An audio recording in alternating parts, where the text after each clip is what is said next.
Hey guys, this is Team 1902 Exploding Bacon with Wilbur's Guide to Safe and Fun Mascotting. Mascots are some of Team 1902's favorite parts about first competitions, so let's get into how we keep our mascot safe at competitions and throughout the year. This is our mascot. His name is Wilbur. Let's start off with the number one thing we do to keep Wilbur safe at competitions. No matter where Wilbur goes, he always has at least one handler with him at all times. A handler, or a bodyguard as we jokingly call it, is 1 to 3 people who are not in costume and are just there to keep the mascot safe. Here are some of the guidelines and rules that we have for our handlers. Number 1, make sure your mascot doesn't trip and fall. Mascots have very low visibility when they're inside the suits, so make sure that they don't have any tripping hazards and you help guide them if they're in a place that is very much a tripping hazard. Some places like this at competitions include pits, crowded hallways, and areas in general where a lot of people are congregated. Next up, take pictures for people. A lot of people will want a picture with your mascot, so just make sure you're open and available to taking pictures at any point. Make sure you have safety glasses with you at all times for both you and your mascot. More on that later. Make sure you're checking to see how your mascot is. See if they need water, a break. We have hand signs that we use for our mascots. This one is water. This one is safety glasses. And this is another one that basically just means check your phone. For our team, we use Slack as a mode of communication throughout our event.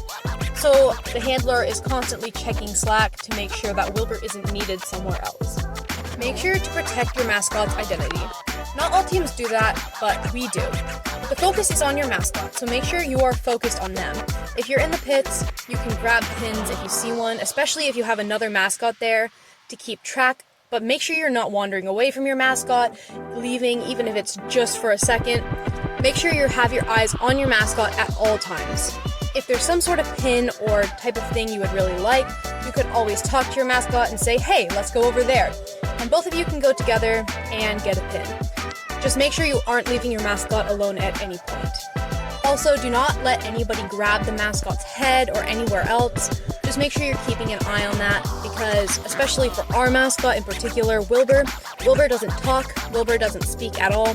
So often the handler ends up being Wilbur's voice. Just make sure you're keeping an eye on your mascot and making sure they're okay, because especially if they can't talk, you need to be the one who talks for them. Finally, just make sure you're finding a good bathroom or out-of-the-way place for your mascot to, come and go, if you know what I mean. Next up, these are our guidelines for our mascot, Wilbur. So, first of all, Wilbur doesn't talk. Wilbur doesn't talk at all. Wilbur is silent at all times. This means that he's using a lot of, not sign language, but body language to communicate with people and to engage people. So make sure that if you're a mascot, you're using your body language and not just relying on your voice.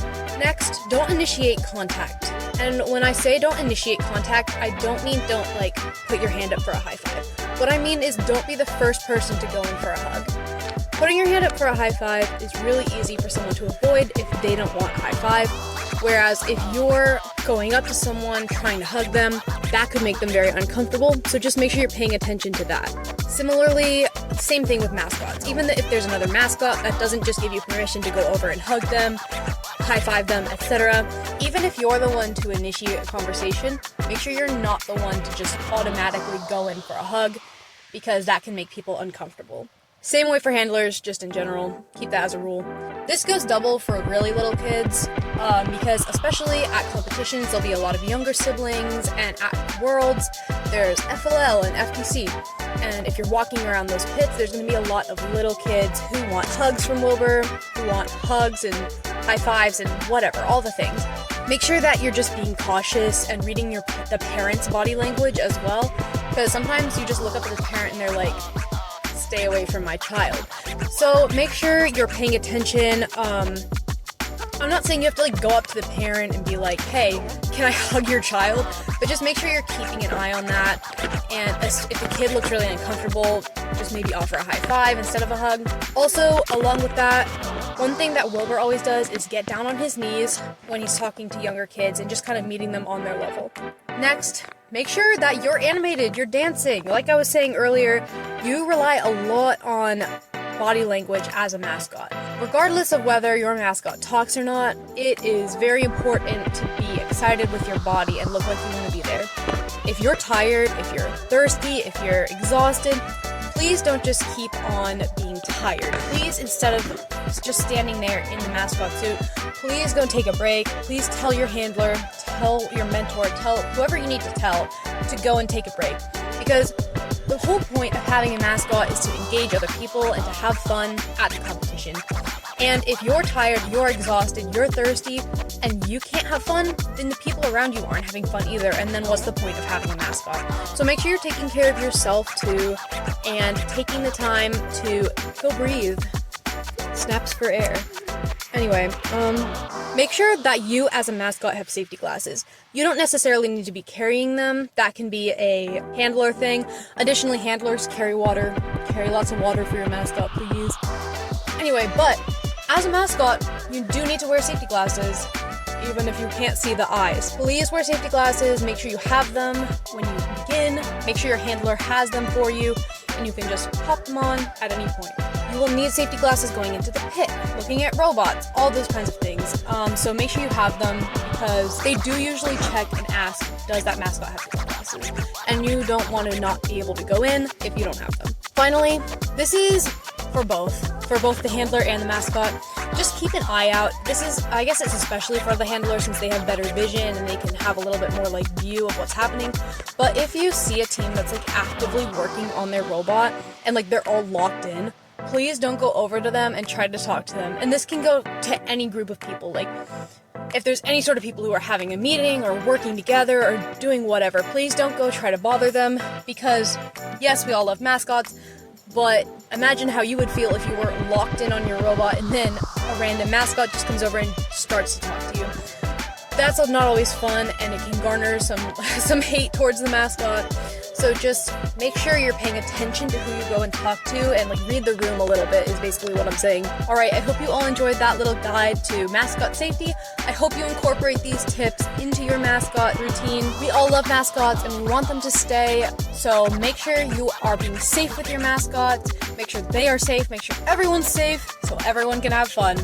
Thank you again for watching Wilbur's Guide to Safe and Fun Mascotting. Bye! Hope to see you at competition! Finally, oh no, not finally, I have like 3 more things. Anyway,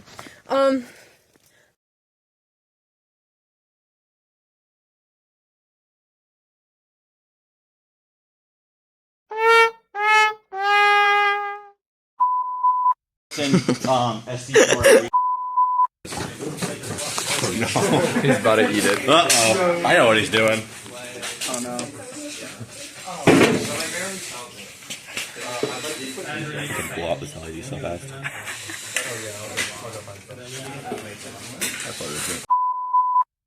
go, you got it. Join him, run over, join him. Go over next to him. What? And Macarena, what else? Go over there. I know the Macarena. Yes, you do. No, I don't.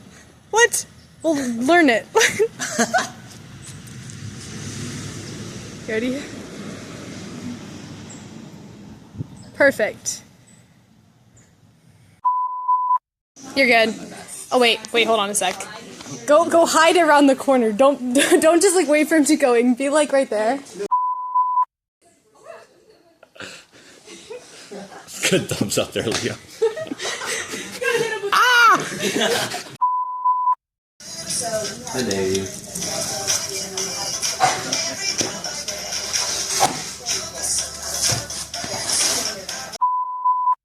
We blurry.